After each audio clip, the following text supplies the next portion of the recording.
Okay, good evening, everyone. Thank you for joining us for tonight's webinar, Getting to Know PACT, your proposal alignment tool. My name is Dr. Heidi Marshall. I'm the coordinator of our online campus writing center, and I'm going to take you through tonight's webinar. Before we get started, I do want to point out just a couple of things. There is a question area where throughout the webinar tonight, you can ask questions of any of the content. I'm going to pause periodically to look at questions. So if I don't see yours right away, just hang tight. Likely I will get to it. I'm also going to have time at the end of tonight's session to address any questions that we don't get to throughout tonight's webinar. I do also have a handout posted for you. So on your control panel for GoToWebinar, you should see a handout there. Don't worry if you don't see it or you're not able to download it this evening. I am also going to show you where to find that on our website. But if you are able to access that handout, we're going to get to that towards the end of the session and go through some of that together. Just a quick overview. I'm going to talk a little bit about the purpose of this session. I'm going to talk about also an overview of a dissertation proposal. So what does it really mean when you are proposing research? What is the purpose of having chapters 1, 2, and 3? Why do we write them the way we write them? Why is the information presented in the way it is? And then I'm going to talk about our main focus tonight, which is how to maintain alignment using the proposal alignment tool. Now, this theme of alignment is actually going to appear in several of my slides as we go through tonight. It's really the driving force behind this presentation and the purpose of why we put this presentation together, because when we in the Online Campus Writing Center are looking through student chapters, particularly as we get from chapter 1 and into chapter 3, one of the most common errors we see is that there's a lack of alignment for each of the major components of the proposal. So what that means is that the problem statement that's asserted in chapter 1 might not align completely with what the stated purpose is, or it might not align well with the stated research questions, or the research questions might not align well with the chosen methodology. So that's what I mean by alignment, and making sure that you maintain alignment right from the get-go. This proposal alignment tool is actually a tool that I recommend students complete before you've even begun writing your proposal. So before chapter 1, 2, or 3, any of that writing happens, that you should be able to fill in this proposal alignment tool. And I'm going to talk a little bit more about that. What does it mean when you don't have alignment? Probably one of the biggest hangups that students face later on during IRB, and particularly during data collection and data analysis, is that you're missing alignment in your proposal. You're not going to have as successful a research project as you would if you had that alignment. So you might find that you decided to collect data in one way, and as you get into your data analysis, you realize that you're not able to answer those research questions. Likely that means you had lack of alignment earlier on in the process. So I'm going to walk through each of the major components or the major components of each chapter. This is not every single section that you might have in a chapter 1, 2, or 3. Again, it's just the major sections, the major expectations of what should be appearing in your proposal. If you look at the Chicago School Dissertation template, each of these areas, blocks here in blue, these are the major sections of a chapter 1. You have your background, problem statement, purpose of the study, research questions, theoretical or conceptual framework, your scope and delimitations, definitions of key terms, significance of the study, and then a summary and transition into chapter 2. So again, the major components. The big thing to remember here is that, particularly in chapter 1, you are telling a story to your reader.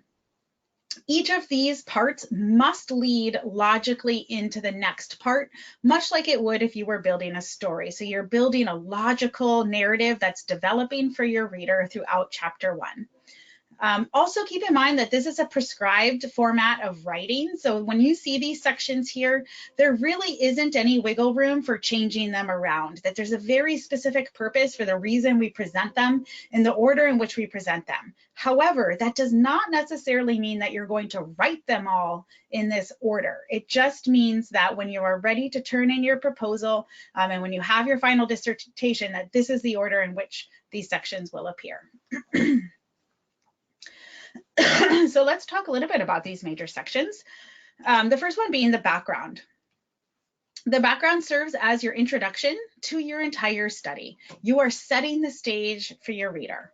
You're convincing your reader that you know what you're talking about, and you're building that stage upon evidence, not upon opinion or experience. So one big trap we see students fall into, and it's so easy because obviously we're writing our dissertation. We've probably even entered our degree program because we have a deep passion about our particular area of study. And because we have that passion, likely we're choosing to research something about which we're passionate. And when we have a passion like that, it's very easy to fall into this very persuasive form of writing where we're inserting maybe experiences that we've had, or we're sort of putting our opinion in, not necessarily overtly or even on purpose, but it just trickles in because we have that passion. So one important thing about the background section is that you need to convince your reader that the topic is important, relying solely on evidence. That's not always easy to do. You might find that you're writing and rewriting this section to really make it objective and evidence-based. I also want to point out that you cannot write the background section until you've conducted quite a bit of your literature review. That doesn't mean you need to have written chapter 2, but you need to have a good set of sources under your belt in order to really know and show what you're talking about in your background section. After our background section, we jump into our problem statement. Usually this is just 2 to 3 paragraphs, so maybe a page and a half. It doesn't have to be very lengthy, because remember that background section really serves to set the stage. So your reader should be ready to jump right into your problem from there. In your problem, you're clearly defining a research problem that prompted your study.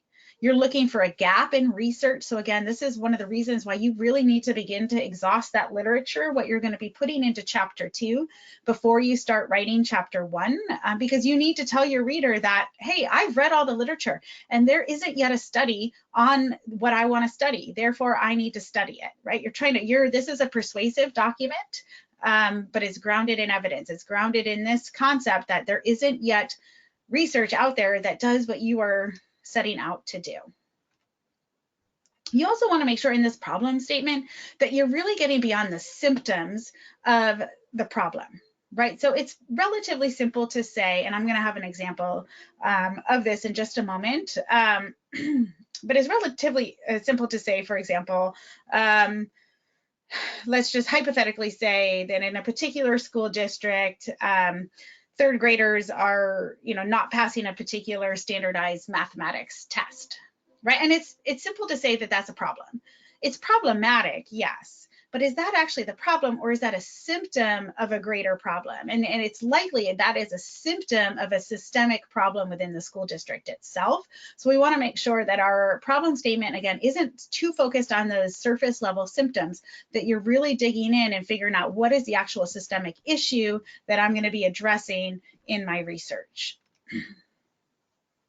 After your problem statement, you are then going to launch into your purpose. These are 2 distinct sections, and I will often see students sort of getting into the purpose within their problem statement, and that's okay. It's just a matter of sort of copying text from one section and putting it into the next. But in your purpose statement, what you're looking to do is draw from the social problem. So we are drawing from, in my example, the fact that third graders aren't passing the standardized test. Right? And we're now really going to tie that into what is the purpose of discovering the systemic problem and addressing that systemic problem, right? What are we going to do? We're going to make sure that our third graders in our particular school district are performing at grade level in comparison to other third graders in, the state, for example. So that would be the driving purpose of our research. The image I have here, you see all those straight arrows, and again, I mentioned it's all about alignment, that it has to be a straight pathway. So that purpose, once you have this purpose statement, that this is what you want to do, it has to lead logically into your research questions and then into your methodology. And I'm going to bring up another example to help illustrate this. So, sort of moving away from school districts, let's say hypothetically, we all work for a company, XYZ company, and that we have discovered a social problem. Our social problem is that our company provides inconsistent customer service and receives low ratings on social media. Okay, so again, this is problematic for our company, yes. But is that the actual problem, or is the problem likely a bit more systemic than that? So what are the possible causes of this problematic issue? It could be lack of employee training. Maybe there's high employee turnover. So those customer service employees they're here, they work for 2 weeks and they leave. So we're constantly having to retrain them and they aren't able to provide very good customer service. Maybe the managers within the customer service department aren't all that effective. And so the employees don't have morale, right? So there could be a number of systemic issues happening here that's causing our surface level problem. So what we need to do from this, and once we've identified what those systemic issues might be, is we need to generate research questions in order to demonstrate that they are actually the problem, right? So we can make assumptions, we can make hypotheses about that, but we don't know for sure until we conduct our research. And there are two main pathways through which we can conduct our research. This particular research problem, lack of understanding regarding the perceptions of job responsibility and performance among employees. So maybe we think our systemic problem is that our employees don't understand their job responsibilities, right? They don't know what is and is not within their scope. So that could be a possible systemic problem. If that's the problem we're thinking at, likely that's going to lead to a more qualitative study. Or perhaps what we think the problem is that there's a lack of information regarding the relationship between job training completion and employee retention. So now suddenly we've thrown a couple of variables in here, and likely that's going to lead us to a quantitative pathway. So you see how this is all beginning to be really intertwined. Okay, so I have a surface level problem, my social problem. Okay, and that can go in any direction, right? Because we don't yet know what's causing that problem. But as we dig deep, we realize there's likely could be multiple causes. What your role as a researcher is, particularly in your dissertation research, because it has to be narrow. I mean, at the end of the day, you want to graduate, so you can go out and do the real work. Right? It's not, and your dissertation work is critical. It's very important, but the work you do after this is going to be even more important. So we do want to make sure you graduate. And so because of that, the recommendation is narrow in. Don't try to solve all of the systemic problems. Pick one to focus on. And once you've picked that one, now you need to decide, where is it going, right? Is it going in a more qualitative direction? Is it going in a more quantitative direction? So am I seeking to further understand something? Am I looking at a phenomenon that might be sort of the underlying issue of these systemic or these symptoms, the surface level social problems? Or are you looking really to dig more quantitatively into this problem? So these are the things that need to be happening in your head sort of very early on in your process. So the purpose, as you write the purpose statement, again, it's only 2 to 3 paragraphs. So you're really just honing in, you're being very specific here. You're going to define the purpose of your research. You need to assert what contributions, again, your study is going to bring to the field. Okay, how are we going to, what is it going to bring to the field in order to improve, you know, the ratings of our company? All right, what is that going to do? Am I going to be able to take what I find to other companies and say, here's how you might be able to leverage this information that I gathered? Why are you collecting the data, the specific data that you're going to collect? So for example, if you're going down a more qualitative pathway, what type of data are you going to collect and why are you going to collect it? Is it going to be interviews, focus groups, so forth? Are you going to be doing document analysis? Are you going to be looking at secondary data sets? Are you going to be generating your own data sets? So all of these things should be addressed. And again, it's sort of 1 to 2 sentences for each of these questions. You're not going too in depth here. There's going to be so much time later on to go into depth with all of these details. So again, the general purpose, the sample, how you're going to examine the phenomenon, the specific research approach, so your design, proposed participants, and so forth. So you'll notice that in this purpose section and also in our scope section is actually much of the content that you expand upon in chapter 3. So what does that mean? That means that, although our chapters are presented in a linear manner, chapter 1, chapter 2, chapter 3, they are not written in a linear manner, that you are going to have much of the content from chapters 2 and 3 done before you can really polish your chapter 1. So at this point, if you have, and maybe even as I've been talking, you've been thinking about your own research problem, or perhaps you have a social problem, and now you're beginning to think about, okay, what is my actual research problem? And from there, you're now at this fork in the road, right? Now you need to decide what is drawing me towards, what is it I'm most passionate about learning, or where is the gap in the literature? So maybe this fork in the road is going to be dictated by the fact that the particular phenomenon you're interested in studying, there's already been 10 quantitative studies done, but there's no qualitative studies. So that's an opportunity for you to step in and generate some unique missing research in your field. So let's say in our example that we decide there's a gap in the literature related to the qualitative information about this particular problem. So we might say the purpose of this cross-cultural phenomenological study. So I've got my design, all right, my methods, qualitative, I've already got my design in there, phenomenological study, is to further understanding about how employees at XYZ company perceive their job responsibilities and performance indicators. Results from this study could help company managers better communicate job expectations and could improve overall customer experience. So getting into, I go back to my social problem there, right? But I've asserted what my research, the purpose of this research. But perhaps, what we found is there's actually a gap in a quantitative understanding. So a quantitative purpose study in this example might be the purpose of this quantitative correlational study is to examine the relationship between job training completion and retention of new employees at XYZ company. Results from this study could help company managers design more effective job training and could improve overall customer service experience. So we have a very similar purpose to this research, right? But they're very different pathways through which we're getting to that. From your purpose, this is where you are now generating your research questions and hypotheses. In quantitative research, we examine the relationship between variables that are explanatory in nature. So we're doing a deductive line of reasoning here. We're starting with an assertion. Okay, so if our research question is, what is the relationship between job training completion and retention of first-year employees? We're looking at two variables and the relationship between them. From that, we need to generate a hypothesis. So we need to generate what that assumption is about this relationship. You are going to actually have two hypotheses for every research question. Your first one is going to be what's called a null hypothesis. A null hypothesis means that you need to assert the fact that there could be no relationship. You need to be open to that, there being no relationship.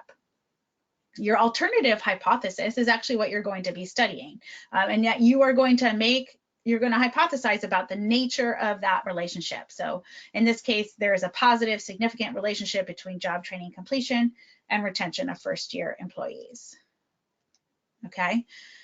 In your write-up, you are just, this is a side note, but in chapter 4, when you're presenting your results, you're either going to reject or accept the null hypothesis. So that null is, you're either going to say, there was no relationship, there was no significant relationship found, therefore I accept the null hypothesis. Or if you do find a significant relationship, you're going to reject that null hypothesis.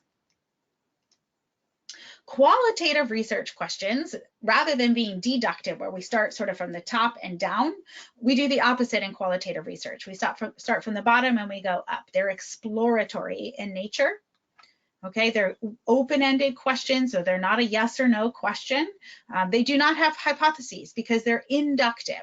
We begin with a lack of information, a lack of understanding, and we gather information, we gather data in order to generate an understanding.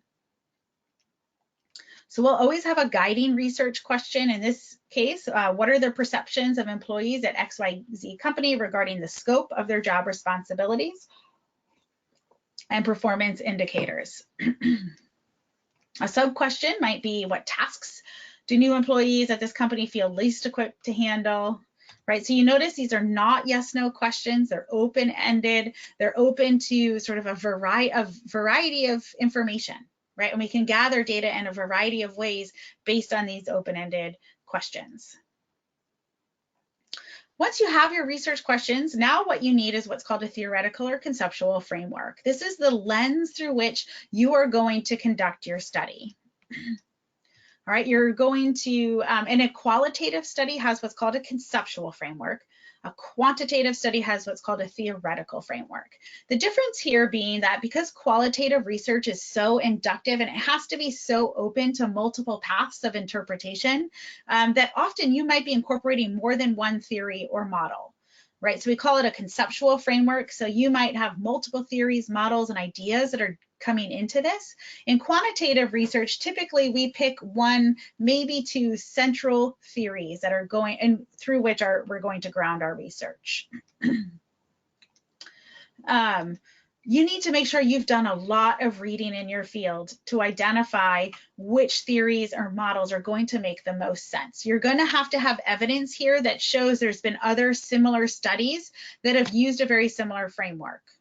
Okay, so you're going to have quite a bit of evidence in here as to why you've chosen this particular theory or set of theories or concepts. It's very helpful to create a diagram of this too, particularly for qualitative research. If you have multiple concepts coming into your framework, to have a visual of that is really helpful for your reader. The next major section of chapter 1 is what we call the scope and delimitations. Essentially, this is the box. I have a cube here because obviously a box is two-dimensional. We want to think about it a bit more three-dimensionally, but it's the box, the container in which we've placed our study. And we're telling our reader that anything that falls outside of this container is not being considered in this study. So the characteristics that limit the scope of inquiry. Okay, so this might be your design, right? So if you do quantitative research, you're delimiting yourself just to quantitative. You're not taking into account qualitative inquiry here, and vice versa. You delimit by your participant selection, so you're going to have to narrow your participants, right? You might want to study every single person in a school district, or because you want to get such a good idea, but you're going to have to narrow the scope of that, right? You're not going to be able to study every leader in an organization. You're going to have to pick one particular area of leadership to study. Your region, right? So you're going to be bound by location. You're going to be bound by time as well. Remember, you want to graduate, so you're going to be bound by time. You might be bound by your sector or your particular site. Maybe you only have access to one organization. That's going to be a delimiter. Or perhaps, organization is such a broad concept, right? But maybe you're limited to one particular sector of your industry. So they're all the things that are in that box that you have placed in the box as the researcher. You've decided this is the scope of my study. And again, much of this is what appears in chapter 3. And in chapter 1, you're just giving a little preview of it to your reader. Chapter 1 is also going to have your definition of key terms. I'm not going to spend too much time here. It is a critical component, but it's a way for you to tell your reader that these are the unique terms that are going to appear in my study. You don't need to put your theories or models on this list. If it's a common term that can be found in the dictionary, you don't need to include it.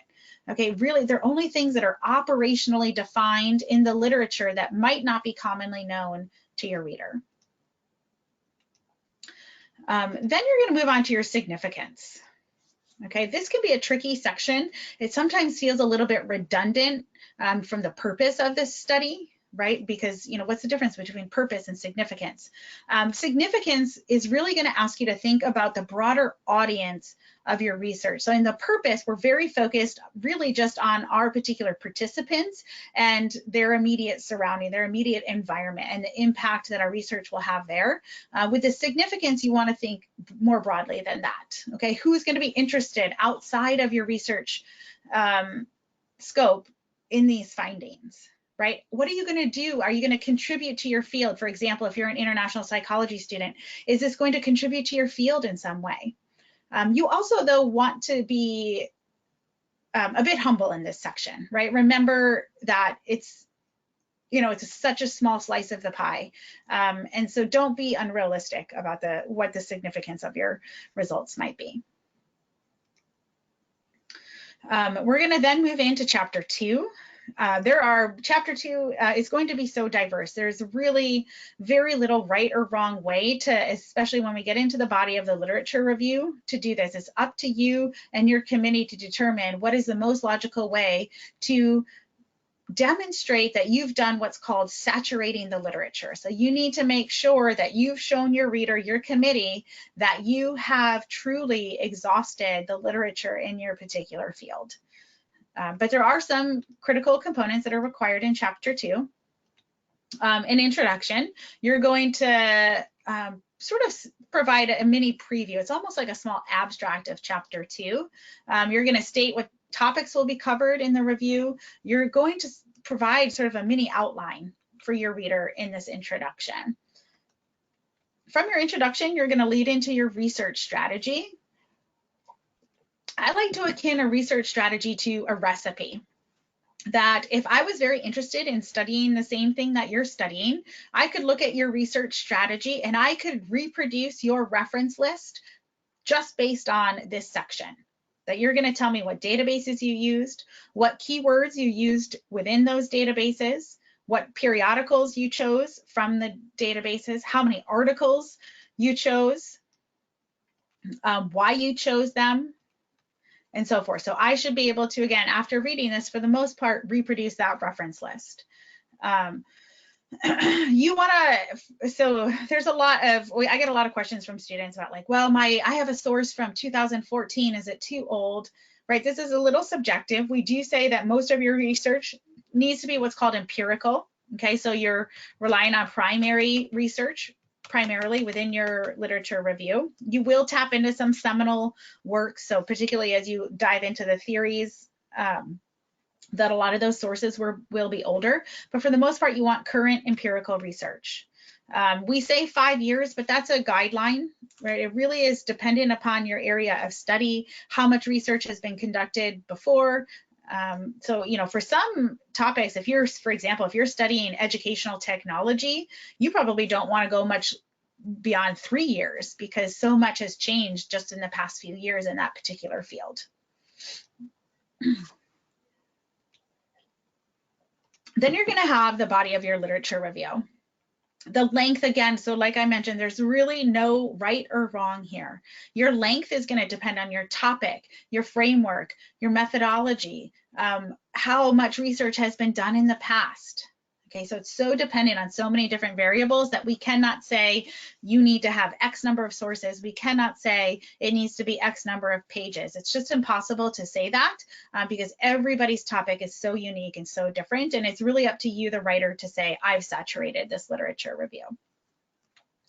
I strongly recommend, if you are not yet comfortable with the concept of synthesis, we do have a lot of resources available to students on that concept. But your literature review is not an annotated bibliography. An annotated bibliography is a great place to start, but your literature review is a synthesized critical essay that conveys the main themes that you found in the literature review. So it's not just briefly summarizing every article that you've read. That's really important to keep in mind. It takes a lot of work to write this essay. It's actually probably going to be a series of essays because you're going to have multiple main sections within your literature review. And for that reason, it's really important to stay organized as you're reading the literature. As I mentioned, you're actually going to have to read so much of this before you even write chapter 1. Or before you even write chapter 2, you're going to have read and read and read in order to write the other chapters. Chapters 1 and 3. And so you need a way to organize this information. Make sure you don't forget it before you get into writing chapter 2. We recommend what's called a literature review matrix, and I'll show you where to download an example of this. A literature review matrix is just a really great tool for organizing your research. It's a way for you to keep track of the logistics of the articles, so the author, publication date, and so forth for your citations and your reference list, and a way to also keep notes. And then beyond keeping notes, to begin to compare and contrast articles to one another. So every article that you read is going to be a line, so a row in your what's called a matrix is a spreadsheet, right? And then when you begin to, so if you see on my right hand side, I've got a summary, then I have an analysis section. I might also begin to have a column here that begins to thematically organize my literature, right? So you're going to be writing across, so every time you read an article, you're going to fill in as many of these boxes as you can. And then when it comes time to write your literature review, you're going to be able to read down that analysis column and really begin to put your ideas together. And Andre, I see, what about reference managers? Those are great tools as well. They are a bit more limited in your ability to take synthesized notes. So they are a great way to organize the citations themselves. So to generate your citations and references. The reason I like a literature review matrix is because, again, you can get a lot deeper in your analysis and beginning to compare and contrast sources against one another. So you might actually be using both. So if you are using a reference manager, I would then just eliminate all of the columns that have that information because you don't need it. It would be redundant. So you might have a slightly smaller matrix, but I would recommend using both tools. But that's a great point. Those are very useful as well. In addition to organizing your thoughts, sort of as you go, once you begin, you're ready to sit down and write your literature review, you also want to make sure you've organized it ahead of time. Do not just free write a literature review. You're not going to be successful. It has to be so, I mean, synthesis is a very difficult concept. It's something very difficult to achieve, that true synthesis where you've really integrated concepts from multiple sources into a single theme or idea.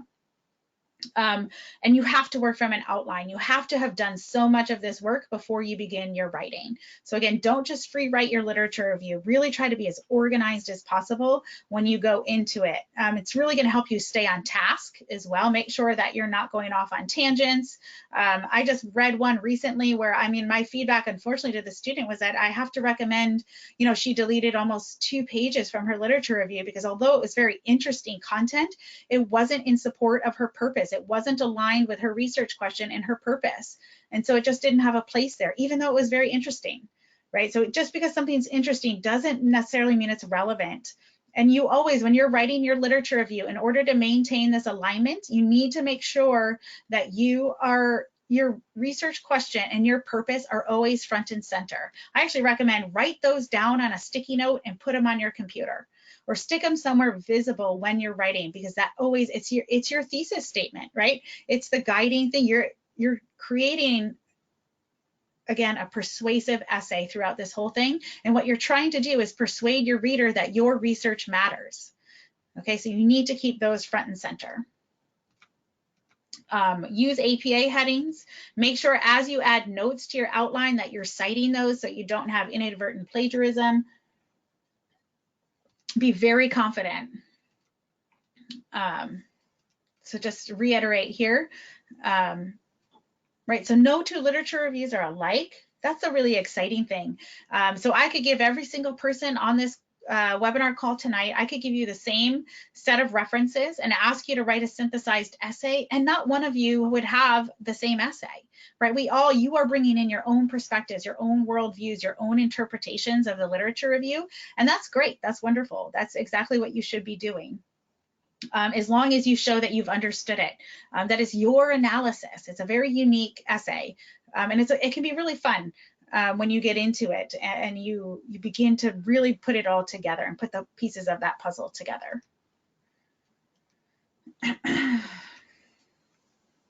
I'm moving through this a little quickly because I want to make sure we do have time to talk about the proposal alignment tool before our hour is up.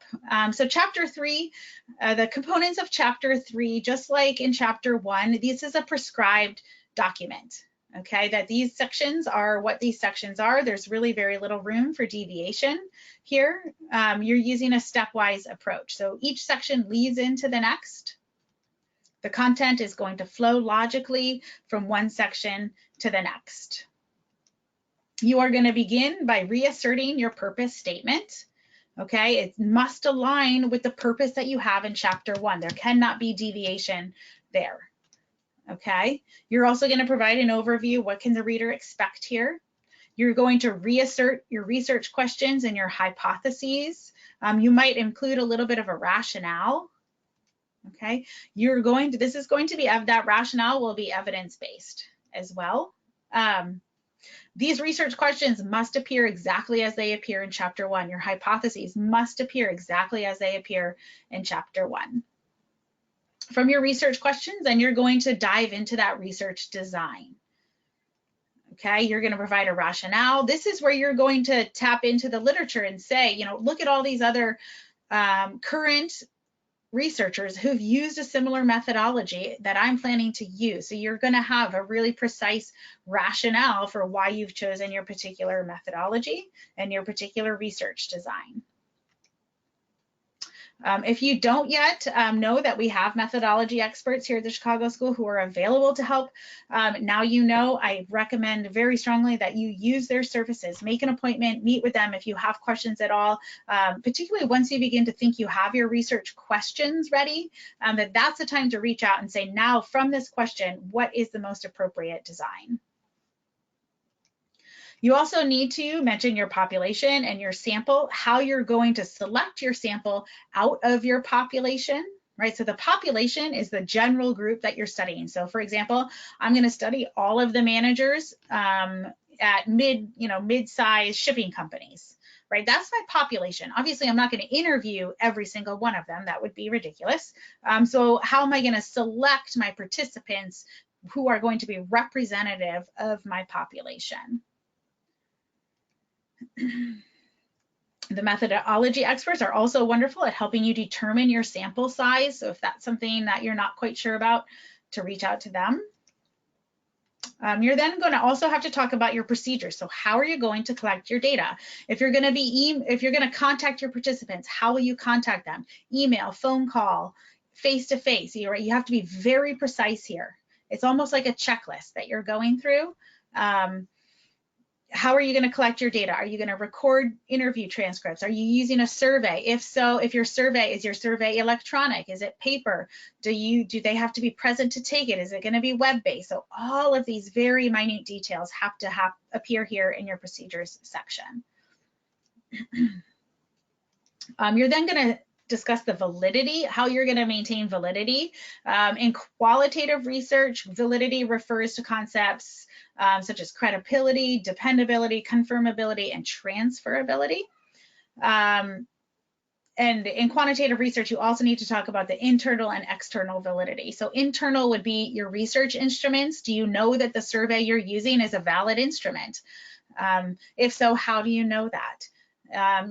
What is your external validity? So how broadly are we going to be able to apply your results outside of your particular sample? You're going to have to talk about your instrumentation too. So how are you going to collect your data, right? So if you're the researcher, this is where you say, I am the primary data collection instrument, because I am going to be the one asking the interview questions. If that's the case, then you are an instrument for data collection, and you have to assert that. If you're doing interviews, you need to talk about, do you have an interview protocol that you're going to be using? What are your research questions? Those likely will appear in appendix, but you're going to refer to that in this section. If you're doing quantitative research, you're going to talk in very deep detail about the particular instrument. I strongly recommend you do not create your own instrument, that you at least adapt one that already exists, that has already been tested for validity, because it's very time consuming to go through that process. Once you've done that, then you're going to talk about how you're going to analyze your data, right? If it's quantitative, what quantitative processing tool are you going to use? Likely it will be SPSS, but it might not be. Qualitative, there's a number of tools out there you can use. So how are you going to code and identify themes in your data? So you have to describe that in great detail. You also need to talk about what assumptions are you having here as a researcher. Okay, and I promise this is all going to make sense when we talk about alignment in just a moment here. For example, you need to make sure that your participants are that your sample is participating willingly. You have to assume that your methodology is the most appropriate for your particular investigation. This is probably only going to be about a paragraph, right? But it's really important that your readers understand that you realize there's always limitations to research, right? We're never going to be able to have a perfect study. It's just not possible. And so you need to sort of demonstrate to your reader that you understand what is not perfect about your study. This is also where our limitations come in. So limitations are the parts of your study that are outside of your control. I like to say it's very similar to herding cats, right? So what is impossible to control in your study? Perhaps the research design you've chosen, even if it's the most appropriate, it might not be perfect, it might have flaws. Are there going to be uncontrollable biases either on your part or on the part of your participants? Maybe a limitation is that you're going to a site where it's going to be very difficult to recruit enough participants to meet the recommended sample size. But you're still set. That doesn't mean you shouldn't do your research, right? But you need to assert that this is a limitation, that the recommended sample size was 12 and I only have 9. Or the recommended for a quantitative study, let's say the recommended sample size for your instrument is 150, but you're only able to get 90, that's going to be a limitation of your research, and that is outside of your control. We need to also talk about ethical assurances as well, that how are you going to protect your participants? You're going to go through IRB. You need to assert that you've gone through IRB, that you've received IRB approval. How are you going to keep participant information confidential? Remember, in very few studies are participants anonymous unless you have a web-based survey where they're not providing any identifiable information. But for the most part, often they are identifiable in some capacity. So how are you going to protect those components of your participants that are identifiable? You're going to have a lot of this information in the appendix of your dissertation and your proposal, but just know that you are going to have a section where you assert this. Okay, so the big thing to keep in mind, and the reason I wanted to take you through all of these sections is to keep it that the methodology, so really what you're talking about in chapter 3 is absolutely dictated by your research questions, right? You cannot have, if you have a research question that again is asking for a qualitative path of inquiry, but then you assert that you're going to do a quantitative study, then you don't have alignment. Right? So you need to allow those research questions once you've decided based on your purpose, based on your background, based on the actual problem that you're looking to study. That's where your research questions come from. And once you have those research questions, only then can you assert your methodology. Okay, it can't go the other way around. You have to be clear, you have to be precise, and above all, you have to maintain that alignment. Okay. And that's where our proposal alignment tool comes in. So the proposal alignment tool is similar to the literature review matrix. It's a spreadsheet. It can be in Microsoft Excel, Word, really any document. It doesn't quite matter. But here's what it looks like. It's going to be a spreadsheet of information, or a matrix, if you will. On the left-hand side, you are going to assert your problem, your purpose, and your framework. Just one, maybe 2 sentences each. Okay, you don't have to go, this is not, you're not rewriting chapter 1 here. Okay, you're just saying, okay, here's the problem in a very, your elevator speech of your problem. Again, the elevator speech of your purpose, your framework, elevator speech of your framework. Okay, those are major components of chapter 1. Then you want to show how do all 3 of those things lead to my research question. So remember, your research question is coming out of all of that information. Okay, so all of those things together are now leading in to our research questions. Okay, once I have my research questions, so we have my problem, purpose, my framework. Okay, your background is also in here, but it's just too much to put that into this document.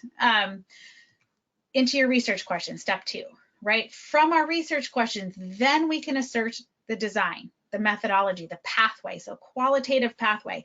In addition to being qualitative, I'm going to narrow that down. I'm going to do a single case study. That's my chosen design. I met with the methodology experts. I showed them my research questions, and that's what they recommended. From there, the next step in this is to think about how am I going to collect my data? What specifically am I collecting? And from whom or from what am I collecting it? These are very separate points. We tend to lump them all into one. All right, but the data collection tool, in this case, because I'm doing a qualitative single case study, I'm going to have one-on-one interviews. I'm going to be looking at some documents that exist already, unofficial transcripts of the participants that I have.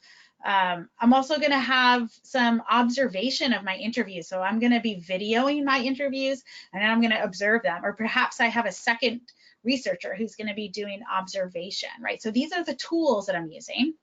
And the reason I'm using those tools, what are my data points? What am I looking for? So I'm looking for the lived experiences of student teachers.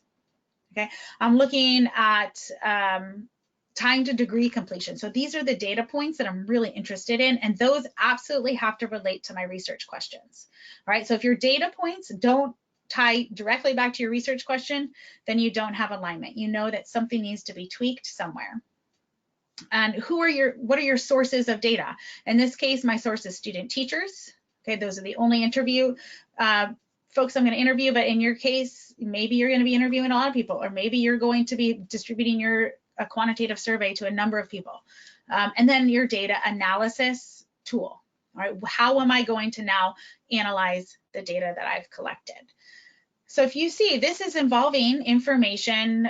Your literature review isn't in here, but remember, so much of that literature review has to happen in order to produce your problem and your purpose, right? So we're really looking in a single spreadsheet, capturing your entire proposal. Okay, and the reason I recommend we do this from the outset is it is a time-intensive undertaking to write a dissertation, particularly the dissertation proposal, right? It is the hardest part.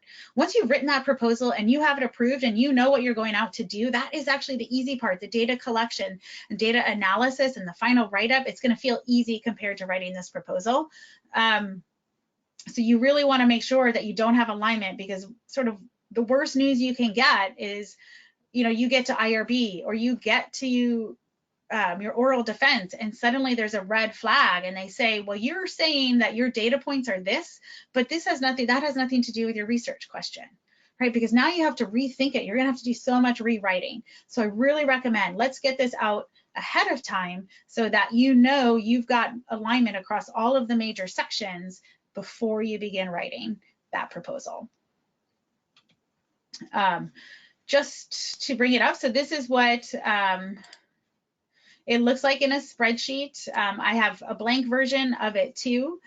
This is not set in stone. It's really just a conceptual concept. So if it makes sense for you to put this in a Word document, to write it out longhand on a piece of paper, that's fine too, right? But to just keep in mind, what you're looking for is that problem purpose framework that's taking all of that, the literature and the background, and sort of identifying those areas. And only from that can you assert your research questions. And only from your research questions can you get into your design, your data collection, your data points, sources, and analysis. I do want to show you quickly. So on the Online Campus Writing Center website, this is under our APA, Academic and Professional Writing Resources. If you click on Research Writing, this is where you're going to find these tools. So we have our proposal alignment tool is here. You can download that. I do also have the literature review matrix template available, as well as a video on how to use that available. So at this time, if there's any questions, I am happy to take questions that you have about tonight's presentation or about either of these tools. I also want to thank you for attending this evening.